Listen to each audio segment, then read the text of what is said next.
Buenos días, buenas tardes, buenas noches. Bienvenidos a este curso de los evangelios. Vamos a ver todos, pero en esta ocasión vamos a ver principalmente el evangelio de Marcos.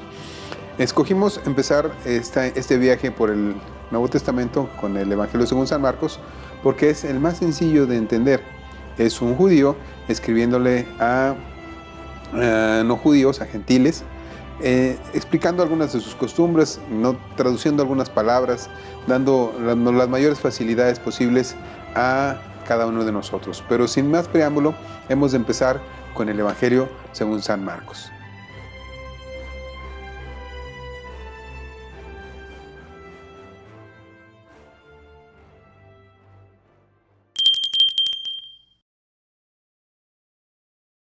Y vamos a pasar a la primera lámina y vamos a pasar a empezar este estudio con Marcos del 1 al 13.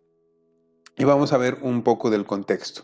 Pero el texto más importante es: yo a la verdad os he bautizado con agua, pero los bautizará con Espíritu Santo. Esto está en Marcos 1:8. Y este es un evangelio muy dinámico, nos habla muy rápidamente en 16 capítulos acerca de la historia del Señor Jesucristo.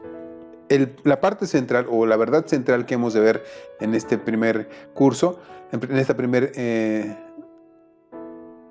es el relato de Marcos acerca del inicio del ministerio de Jesús. Muestra que el Hijo de Dios es el principio del Evangelio. Es la parte más importante del Evangelio. Estas son las metas de aprendizaje que vamos a aprender. El conocimiento de los eventos que dieron inicio al ministerio terrenal de Jesús, según el Evangelio según San Marcos.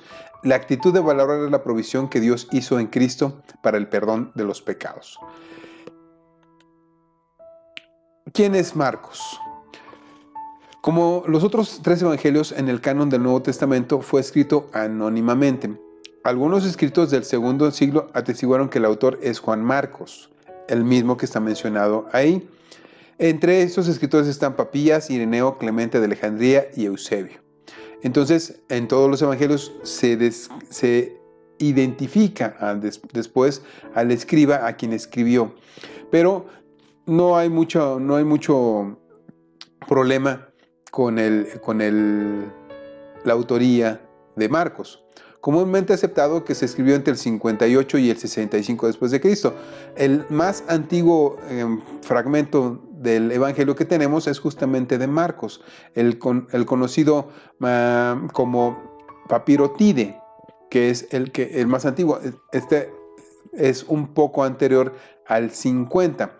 Juan Marcos era hijo de una mujer piadosa cuyo nombre era María, residente en Jerusalén durante el periodo temprano de la iglesia. Esto lo conocemos en Hechos 12:2. El escritor Marcos acompañó a Pablo y a Bernabé en la primera etapa de su primer viaje.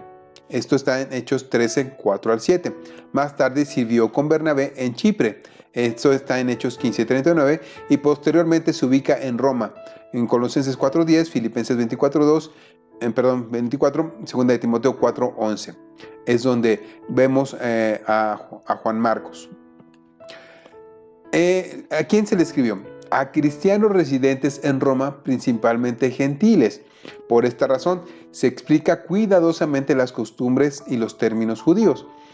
Las oraciones, y las palabras arameas son interpuestas periódicamente y luego traducidas al griego, para que las personas que no conozcan el hebreo o las costumbres judías puedan entender el contexto. Vamos a ver las fuentes. No hay suficiente evidencia de que Juan Marcos haya sido testigo ocular de los eventos de la vida de Jesús que se relatan, aunque, por ejemplo, hay algunos que más bien se identifica claramente a Juan Marcos como el muchacho que huyó del huerto de Getsemaní envuelto en una sábana, se la quitan y sale desnudo. Tampoco hay evidencia de que usaran un texto anterior. Es más, la mayoría de los estudiosos está de acuerdo de que Marcos fue la fuente para la escritura de Mateo y Lucas, que es justamente el más antiguo. Vamos a ver las características de Marcos. El más breve de los evangelios del canon. Tiene 16 capítulos. Está lleno de acción, teniendo en mente sus destinatarios los romanos. tiene un énfasis en los hechos de Jesús en lugar de las palabras, a diferencia de los otros evangelios que están escritas para judíos. Este está escrito para personas de más acción. El tema, desde luego, es Jesucristo. Principio del Evangelio de Jesucristo, Hijo de Dios, Marcos 1:1. Y vino una voz de los cielos que decía: tú eres mi Hijo amado, en ti tengo complacencia. Marcos 1:11. Y los espíritus inmundos al verle se postraban delante de él y daban voces diciendo: tú eres el Hijo de Dios. Marcos 3:11. Jesucristo es el Hijo de Dios. Y clamando a gran voz dijo: ¿qué tienes conmigo, Jesús, Hijo del Dios Altísimo? Te conjuro por Dios que no me atormentes, decía el endemoniado, en Marcos 5:7. Entonces vino una nube que le hizo sombra, y desde la nube una voz que decía: este es mi Hijo amado, a él oíd. Esto está en Marcos 9:7. Jesucristo es el Hijo de Dios. Por último, teniendo aún un hijo suyo amado, lo envió también a ellos diciendo: tendrán respeto a mi hijo, en la parábola de los labradores de Marcos 12:6. Mas él callaba y nada respondía. El sumo sacerdote le volvió a preguntar y le dijo: ¿eres tú el Cristo, el Hijo del bendito? Y les dijo: tú lo estás diciendo, en Marcos 14:61. Y el centurión, que estaba enfrente a él, viendo que después de clamar había expirado, dijo: verdaderamente este hombre era Hijo de Dios. Esto está registrado en Marcos 15:39. Entonces, como todos los evangelios, habla perfectamente, describe perfectamente a Jesucristo. Es la parte más importante. Y para nuestro estudio de hoy lo dividimos en tres partes. Jesús en el cumplimiento de la profecía, Marcos del 1 al 3. Juan prepara el camino del Señor, Marcos 1 del 4 al 8. Y Jesús es bautizado, Marcos 1 del 9 al 11. Esto es lo que vamos a abarcar en este curso. Lo primero, desde luego, Jesús el cumplimiento de la profecía, Marcos 1 del 1 al 3. Y empieza así justamente diciendo: principio del Evangelio de Jesucristo, Hijo de Dios, como está escrito en Isaías el profeta: he aquí yo envío mi mensajero delante de tu faz, el cual preparará tu camino delante de ti. Voz del que clama en el desierto: preparad el camino del Señor, enderezad sus sendas. Y el Evangelio es la transcripción del sustantivo griego evangelion, buenas nuevas, gozosa proclamación de la actividad redentora de Dios en Cristo Jesús para salvar al hombre de la esclavitud del pecado. En el Nuevo Testamento griego no solo se expresa en forma de sustantivo, sino también en forma verbal, evangelizo, proclamar o anunciar el evangelio. Esto es lo que significa evangelio. Y Jesús, este número es la referencia a lo que se conoce como el número de Strong, a las concordancias y a los diccionarios que tienen estos números. Esta es la referencia para Jesús. Es una transliteración del nombre hebreo Josué, significa Jehová es salvación. Esto es el Salvador. Este es el diccionario Vine. La palabra Cristo vino al griego como una traducción del hebreo Hamashiach o Masías, que significa ungido, se llama ungido el sumo sacerdote. También al rey. La idea de la unción de una persona, lo que significa que era la misma, había sido elegida para una misión o trabajo especial, en el diccionario de Lockhart. Bien, Jesús es el cumplimiento de la profecía. ¿Qué significa la palabra evangelio? Cuando se aplica a nuestro Señor Jesucristo, que Él es la buena nueva, que Él es quien nos da a conocer la buena noticia de Dios, que ya no tenemos que morir en nuestros pecados, sino tenemos libertad en Cristo. ¿Qué credenciales acreditaban a Juan para ser el precursor de Jesucristo? Su nacimiento, la profecía de Isaías y desde luego su mismo ministerio. ¿Cuál era la importancia del mensaje de Juan en su tiempo? Era simple y sencillo: arrepiéntanse.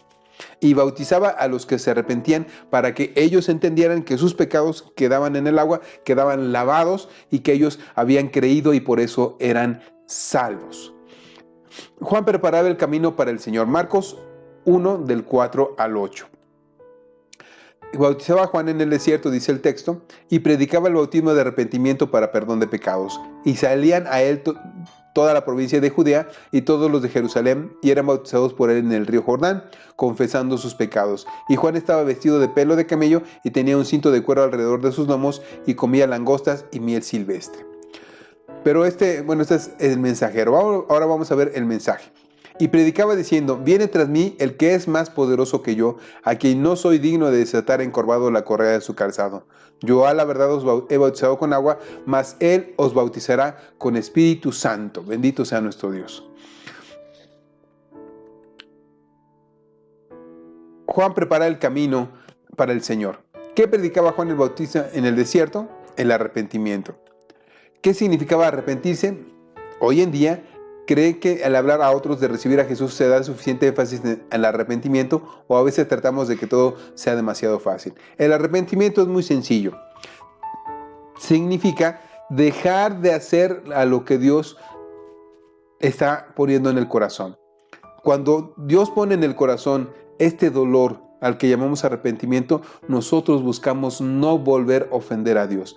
Esto es lo que significa arrepentimiento. Si no lo entendemos, si no lo hemos hecho, no es así, no nos hemos arrepentido. Menciona 3 cosas según este pasaje que se deben de hacer para recibir al Señor: arrepentirse, cambiar de vida y bautizarse. Vamos a la siguiente lámina. Jesús es bautizado. Aconteció en aquellos días que Jesús vino de Nazaret de Galilea y fue bautizado por Juan en el Jordán. Luego, cuando subía del agua, vio abrirse los cielos y al Espíritu como paloma que descendía sobre él. Y vino una voz del cielo que decía: Tú eres mi Hijo amado, en ti tengo complacencia. Juan bautizaba en el río Jordán y estaba directamente enfrente, o más bien había un camino directo desde Jerusalén para llegar ahí, y Jesucristo llega y le dice: bautízame. Pero la predicación de Juan el Bautista era muy clara: arrepiéntense. ¿De qué tenía que arrepentirse Jesús? De ninguna cosa. Y esto lo sabía Juan el Bautista, lo sabían los que estaban alrededor de él. Sin embargo, Jesús le dijo: de todas maneras, bautízame, porque conviene que hagamos todas las cosas buenas. Baptismo o baptisma, el número extraño es 908. Bautismo consiste en el proceso de inmersión, sumersión y emergencia del bapto, mojar, empapar. Entonces, el bautismo es sumergir, y desde luego no dejar sumergido porque nos ahogamos, y sacar. Esto es el bautismo. Tiene significado diferente ahora en el periodo cristiano. ¿Por qué fue bautizado Cristo? Para poner ejemplo. Esta es la razón por la cual Juan bautizó a Jesucristo. ¿Cuál fue el papel del Espíritu Santo en la presentación de Cristo? Descendió. No era una paloma. No simbolizaba el Espíritu Santo. Era el Espíritu de forma corporal. El Espíritu Santo que descendió sobre Jesucristo. Y nosotros entendemos que Él fue ungido con el Espíritu Santo justamente en este mismo momento. Cuando fue bautizado en agua, fue bautizado en el Espíritu Santo. ¿Cuál es la importancia de las palabras que pronunció el Padre en la ocasión del bautismo de su Hijo? Son muy simples. Estaba dando su aprobación al acto que estaba haciendo Jesús de bautizarse, y desde luego estaba dando a entender a todos los que estaban ahí que Jesucristo es su Hijo y que es el Mesías. Vamos a la siguiente. Vamos a ver estas aplicaciones. Los creyentes debemos recordarnos constantemente que las buenas nuevas de Dios para la humanidad están centradas en Jesucristo. Jesucristo es el centro del Evangelio. No hay evangelios sin Jesucristo. El personaje importante es Jesús, no el mensajero. Todos nuestros esfuerzos de evangelización deben de exaltar a la persona de Jesucristo. Si no estamos haciendo esto, estamos predicando cualquier otra cosa excepto el Evangelio. Vamos a la siguiente lámina. En un sentido, todo creyente es un precursor cuya tarea es la de preparar el camino para la venida del Salvador a cada persona. Esto lo hacemos constantemente, continuamente los cristianos, predicamos el Evangelio. Esa preparación consiste en ayudar a toda persona posible a estar en paz con Dios por medio del propio Señor Jesucristo a través de su muerte expiatoria, a través de que Él murió por nosotros. Y el creyente debe procurar oír la voz de aprobación de Dios más que la de los seres humanos. ¿Dios está contento con lo que tú estás haciendo? Deberías preguntarte esto.